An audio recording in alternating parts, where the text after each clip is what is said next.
Hello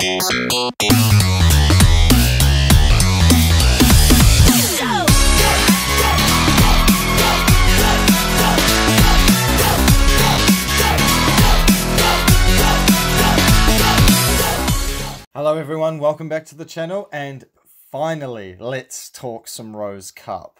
The local Rose Cup was a couple of days ago now, and it went down without a hitch. It was awesome. Thank you obviously to Jamie, Ostina guy, who organized the whole thing, and thank you to all the out-of-towners who came to just blow out the numbers to epic Rotorua proportions. That was phenomenal. Thank you everyone, Jay and the crew, and Emma and Angelo.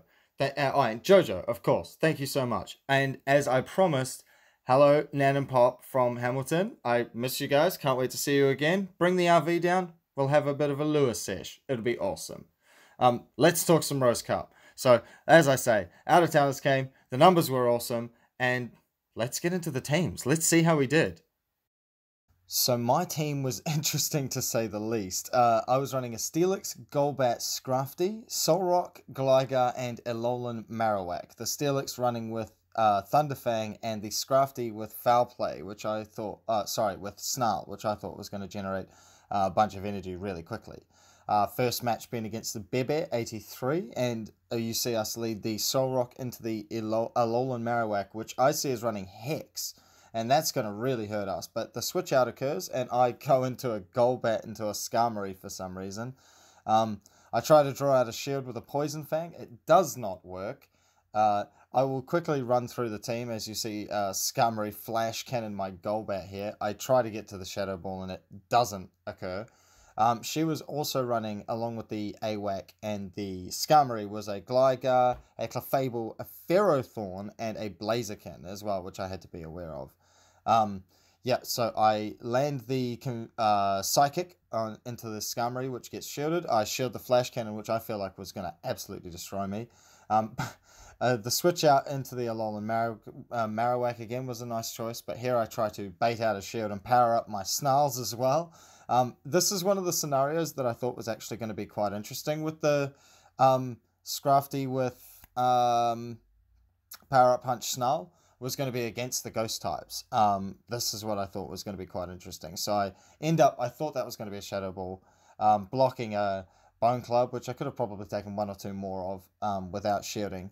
Then I, try to go for the Snarls all the way down. I end up just Power Up Punching again, just to really ramp up my damage and get another Snarl off there to get some farm. And smash a huge Foul Play into the Skarmory there, and we get to see finally what's in the back. Come on, lag. It's a giant Clefable, which I get one hit by anyway. So in this scenario, I was like, oh dear lord, please, I hope this does a lot of damage. I let off the Solar Beam, and yeah, absolutely annihilates the Clefable. So second round, we lead Golbat into the Marowak. So at this point, I'm just thinking about going straight for Shadow Ball. I know at that point, the Golbat hasn't got a Shadow Ball of its own. I end up launching a Shadow Ball right into the Skarmory switch in, which was very nice timing. I don't know if I decide to stay in or not. No, well, I don't. I switch out. There we go. I decide to eat whatever the Skarmory is going to throw, which at this point, I see it's going to be Flash Cannon all the way. Shield bait time. Go for the Bone Club to see if I can bait out a shield, but it becomes very apparent that she's not shielding this Skarmory, so I just sort of decide to knock it out of the sky with a Shadow Ball. I probably should have just saved up some energy maybe, but the Clefable darts in and darts back out again. The Alolan Marowak then has to try to, eat a Bone Club, which is pretty good timing actually. That was really well done. I thought that was going to be a Shadow Ball again, but even still, I feel like Bone Club is really going to hurt. I think we find out here. Yeah, still does quite a fair chunk of damage. I commit to the Confusion farm down and then launch a Psychic off into this Clefable, kind of hoping for a defense drop. Get a shield anyway, and then Clefable is just going to proceed to farm that Solrock down. I launched the Poison Fang off now that there's no shields in play. So absolutely fantastic damage there. And now all I have to do is shield the Meteor Mash that comes on in, and then just, I commit to the farm down anyway. But Third matchup. We had a lot of trouble getting into the first matchup. It took us about half an hour to finally get the QR code scan to go off. And my phone started overheating, so you can see my damn circle stop on a number of occasions. But luckily on this one, we get the attack buff. And I'm thinking, oh, wow, that was lucky. She switches out into the Machamp, which in that scenario, bad call, I think, because the Gligar's wing attacks are already boosted enough. And then all of a sudden we get the second one. So I'm like, oh my lord, this Gligar is going absolutely crazy. We take out the Machamp with a not very effective. And then all of a sudden in comes a Blaziken. I commit to the farm down on the Blaziken with my amazingly powered up, what are they called? Wing attacks. And then, you know, smash a Night Slash out into the Marowak. He's going to get a Bone Club off. I don't even shield that. I know it's not going to be very effective. And just absolutely slaughter just because of the buffs. Because of the buffs, the Gligar gets a run through. Ostina Guy versus Expert Lynx. Tale as old as time. Okay, so round 2, match 1. We have a Alolan Marowak leading into a Rhydon. And at this point, I was thinking, oh, yep, I have just got a gaping hole in my team, haven't I? It's like the ground and surf combination. So I switch out into my Thunderfang Steelix, which I realize doesn't generate energy anywhere near as quickly as it needs to be able to compete with anything that Rhydon is going to throw at it. I managed to get off the heavy slam just before after burning a shield and losing most of my HP, that Rhydon goes down. In comes the Alolan Marowak, and here I think I make a pretty critical error. I don't think it would have really mattered too much, but if I had potentially brought in the Golbat straight away, without having to, you know, let this Alolan Marowak get as low as it did, maybe possibly could have either baited a shield out or at least see Jamie sort of correctly predicts the shield bait there, which I didn't even farm up for Shadow Ball, but could have possibly put it in a better contention. But knowing that Probopass, I editing this video, knowing that Probopass is in the back, potentially not. But that was kind of what I was implying, is at least the Alolan Marowak would have had some form of HP to go up against Probopass, but nope, we go down. And in round 2, this was the matchup that was quite funny to me. He calls everything perfectly. I lead the Scrafty into the AWAC and get the power-up Snarls going straight away. He doesn't block it correctly, doesn't block that. I do not block the first Bone Club here and go straight for a powered up Foul Play just to see if I can get some damage on the AWAC, and it does not work. He blocks that one, so well played, well called. I decide to put up a shield on my own and then go for another power up punch to get some more powered up Snarls going, and then randomly switch out to my Golbat, which at this point I'm thinking, oh man, this is the time he's just going to absolutely Shadow Ball me to death. So at least I called that one. But in comes Probopass. I managed to get to the Shadow Ball, which is going to get him, yeah, about a third of his HP is gone. So hopefully he can race to another Shadow Ball. Oh yeah, we get there just in time. Just in time. So Probopass is finally in the yellow. We get to see Probopass in the yellow. In comes the Solrock. I think Steel is going to just absolutely wreck Solrock. So yeah, one charge move from Probopass and Solrock's in the yellow. Another one and Scrafty goes down. And I'm trying to commit to the farm down here and then get the Psychic off on the Alolan Marowak. But at this point it's too little too late because he's still got a shield there. And the Solrock will go down to the Rhydon in the back. And game number 3 in round 2, I lead the Solrock into the Rhydon. At this point, it became pretty apparent that the fighting types are there to use fighting moves. This was a situation I found myself in 2 different Rose Cups, where I had fighters or not fighters doing fighting roles or not doing fighting roles in this scenario. So yeah, lesson learned. But there you see a super effective Foul Play go through, which now we can see how much damage that actually does. The Snarls knock out the Alolan Marowak, and I'm able to rip off what another power-up punch into this, well, into the incoming Rhydon.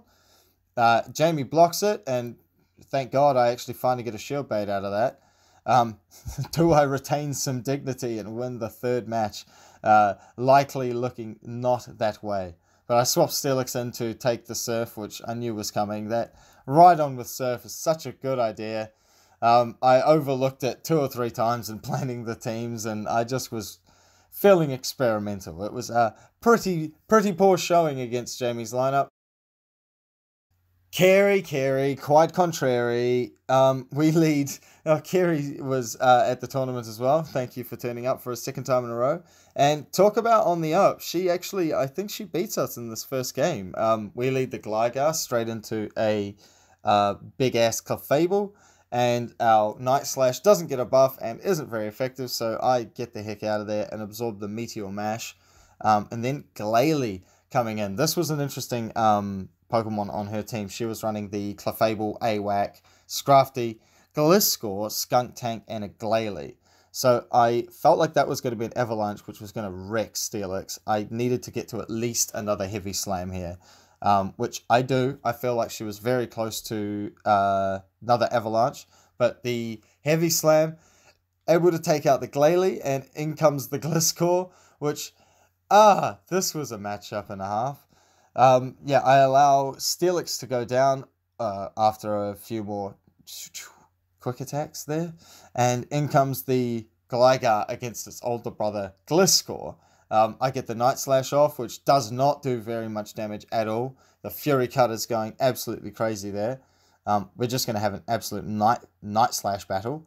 And I bring in the Scrafty, which in hindsight, probably not a good idea. I think the Dark typing at least lets me down here in this fight against Fury Cutter. But get a power-up punch off. My Snarls are doing more damage now. I don't think I need to shield this again. It's just going to be another Night Slash, but hoping she's not going to get a buff at any point in time, because that would absolutely suck. My attack is still going up, and I commit to the Snarl farm down. Now here, I have so much attack buffs. I need to go for the foul play. I need to get rid of this Clefable. Nope, 2 hits me with a few charms, and then, yeah, I'm just using dark moves all the time. It's horrible against this Clefable. It's not taking any damage, and it charms me down. First round goes to Kerry. So second match of round 3 here. I call the Clefable lead. She was probably confident in that. So I get the Golbat up in there and get some actual damage going on this Clefable, which is fantastic. I overfarm a little bit and pump another Poison Fang in her direction, and doesn't draw a shield. So she lets that Clefable go down and gets the Gliscor in here, and it goes crazy. Gets to the Night Slash. I was farming a fair bit, mind you, and I retire with all that energy and bring in the Scrafty this time, just to eat all those Night Slashes, basically, is my only goal here, and possibly bait out some shields was the second goal. So out go the power-up punches, out baits a shield, which is fantastic, and then in comes her own Scrafty. So I'm thinking maybe bait out another shield with a foul play here, because I don't think that would do enough damage, but here is the real difference. Scrafty beating Scrafty, because of the dark typing. If you've got counter, Scrafty is doing so much damage to Scrafty and other dark types in the meta. But I bring out the Golbat to switch out a Golbat again, to unleash said energy that I saved earlier on, and I make the brave-ish decision to not shield that. I feel like I could have gone down to anything else, but eventually farm down the Scrafty and sort of wait for her to send in that Gliscor again before I unleash the Soul Rock, because that's really all I have at this point. She lets out a Night Slash, which at this point I'm glad I saved 2 shields, because that would basically one hit thanks to the Psychic typing, but I'm able to race my way up to the Psychic and finally take out that Gliscor. So it comes down to game 3 in round 3. We go similar looking Pokemon almost. We go Soul Rock into the Glalie, and she's going to get to the Avalanche first. And I throw up the shield. I absolutely don't want any part of that. I'm happy with letting these confusions chunk away. So I feel like I shield again. I do not shield again. I just let that go down, because I've got the AWAC in the back. I feel like that was my plan, was just to sort of like, oh no, that was a terrible plan. What was that plan? Going into a Bone Club into this Gliscor after the Night Slash is going to absolutely wreck that ghost typing of Alolan Marowak. I'm going to try bait a shield out here with the Bone Club and then switch into my Golbat to, I don't know, possibly take some damage here. I feel like the Night Slash isn't going to be too painful. And then, oh, the switch out occurs and in comes the Clefable. So since we have banked energy, we're going to just unleash Poison Fangs, hopefully, on this Clefable. Grabbed the last shield there. Fantastic for us. And hopefully the next Poison Fang knocks it out. And we get to get a little bit more damage done on that Gliscor before this Golbat goes down. It's pretty much our only hope at this point. I don't think the what I had in the back was going to be very helpful at all. So the Poison Fang coming off just to try and get some damage in to the Gliscor, and at the very last second we pull off another Poison Fang just to take out the Gliscor. The next matchup here, the last round against... And she is fantastic. She came down with Emma and Angelo, and those guys are awesome. They're some of the best PvPers in New Zealand, might I add. So we lead our Gligar into her Sableye, and she had a pretty shiny looking team. Scrafty, Skarmory, Clefable, Steelix, Sableye, and Medicham. So we get the buff in quite a few of these matches. I'm not going to lie, it was pretty lucky that we were able to scrape through with victories here. She swaps out, catches the Night Slash with the Skarmory here, and I'm able to swap out into the Alolan Marowak to just get some Fire Spin damage on the Steel-type Skarmory. I feel like nothing she throws is going to hurt me, well, absolutely one-hit me, so I sort of commit to a bit of farming there, and then fire off a Bone Club to see if I can draw out a shield, which I actually managed to do. I tried to commit to the farm down, but end up having to throw up my final shield here, which is fine. No shields on either side, and I have a buttload of energy. I realized at the last second that was such a beautiful switch by her to throw in that Sableye to just eat that Shadow Ball. Very, very well done. And in comes the Medicham to finish off the Alolan Marowak after a Bone Club. Here I'm thinking I can do this with either, but I can't really eat an Ice Punch. But then I use the Gligar as a shield, which is a pretty cheese thing to do. I had to do it because I was going to have to eat another Ice Punch or two, and then it was basically a race to the Shadow Ball, which had to take out the Medicham. With no shields, Medicham was going to take me out. So round one, very well played, very close. And we go into sort of game two. The Alolan Marowak led into the big shiny Steelix, which gorgeous, very intimidating to face. I have to get rid of that. So the Fire Spin damage doing work on the Steel type, and I'm going to just rip off as many Bone Clubs as possible on the Steel type as well. Block the Crunch, which would have done a ton of damage, and in comes the Sableye. I'm going to try and bait a shield because I farmed up to the Shadow Ball, and we managed to get the shield out of it. I think I let the AWAC go down here. I don't want to burn another shield, and we've seen how the Gligar Sableye match goes, so I decide to try that on for size again. And I basically yell at the screen here, come on, give me a boost, please. And then all of a sudden, there we go. We get another boost, guys. Ladies and gentlemen, fantastic luck. Absolutely fantastic. And I do apologize to Jojo as well. That it's not fair sometimes. I've been on the receiving end as well. It absolutely sucks. So, yeah, we managed to take out the Sableye. She still does have a shield in play. I feel like I tried to go. I was going to go up for the dig here, but then I thought, no, it's better to try and shield bait and at least try and go for those buffs. So I do get the final shield there, and no more buffs, thank goodness. But in comes the Golbat. To see what comes in afterwards is a Skarmory, and I'm like, oh no. My only win condition really here was to just hit two Shadow Balls. I don't know if Skarmory can one-hit me from this range.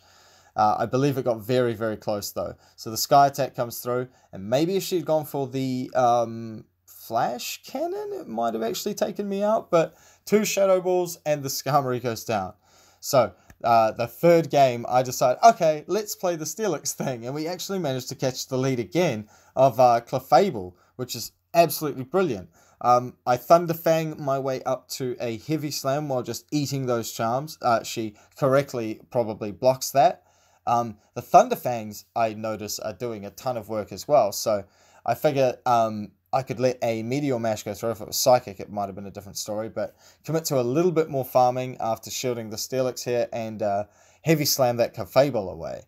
I'm kind of figuring that there's going to be a fighting type coming in, but when I see Sableye, I'm like, okay, maybe there's no fighting type back there, hopefully.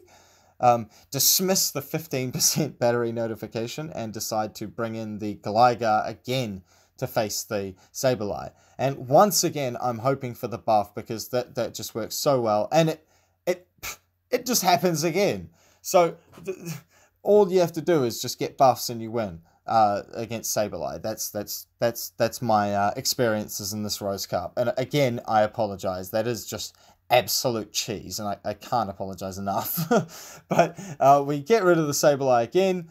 I get this the second shield from the Skarmory, and I'm able to get another Night Slash off, which thankfully neither of those two get me the buff, and we actually possibly CMP there, but I let my Gligar go down because I've got the Alolan Marowak in the back with a shield still, and I can just either Fire Spin down or go straight for the Shadow Ball, which potentially I do.